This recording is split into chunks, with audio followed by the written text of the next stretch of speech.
হৃদয় বিচারক একাকিত্ব। আমার গল্পের শেষ পাতায় লেখা থাকবে, আমি কারো আপন হয়ে উঠতে পারিনি। আমি সবার কাছে সহজ ছিলাম, অথচ আমার কাছে কেউ সহজ ছিল না। আমি ছিলাম সবার শোনার জায়গা, অথচ আমাকে শোনার কেউ ছিল না। আমার চোখে জল ছিল সবার জন্য, কিন্তু কারো চোখে আমি ছিলাম না। আমি চেয়েছিলাম ভালোবাসা, অথচ পেলাম শুধু নিঃশব্দ বিদায়। শেষে আমি প্রমাণ করলাম, ভালোবাসা সবসময় জিতে না।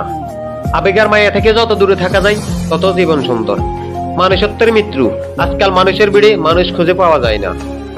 চোখ আছে, ঠোঁট আছে, হাসিও আছে, কিন্তু সেই চোখে আর মমতা নেই, সেই ঠোঁটে আর সান্ত্বনা নেই। মানুষগুলো যেন ধীরে ধীরে মানুষত্ব হারিয়ে ফেলা রোবট হয়ে যাচ্ছে। কেউ আর কারো কান্না শুনে না, কেউ আর কারো ব্যথা অনুভব করে না। হাজার মানুষের মাঝেও আজ আমরা প্রচন্ড একা হয়ে যাচ্ছি। পরিবারেও আর সেই শান্তি নাই। একটা সময় ছিল যখন সন্ধ্যার আলো একসাথে বসা মানেই ছিল নিরাপত্তা, ছিল ভালোবাসার আশ্রয়। আর সেই আশ্রয় ছিঁড়ে গেছে লোভ, লালসা, হিংসা আর অহংকারে। মানুষ মানুষের শত্রু হয়ে উঠেছে। সবচেয়ে ভয় লাগে যখন মনে হয় এই পৃথিবী একদিন ভরে যাবে, যেন মানুষের চেহারা রোবটদের ভিড়ে। তাদের চোখে আর ভালোবাসা থাকবে না, কান্না থাকবে না, কেবল শূন্য দৃষ্টি আর নিঃশব্দ অহংকার। হয়তো একদিন ইতিহাস লিখবে, মানুষ বেঁচে ছিল, কিন্তু মানুষত্ব মরে গিয়েছিল।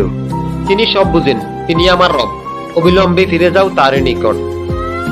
কথাগুলো আপনাদের মাঝে ভালো লাগলে আপনাদের মতামত জানাতে ভুলবেন না। ধন্যবাদ।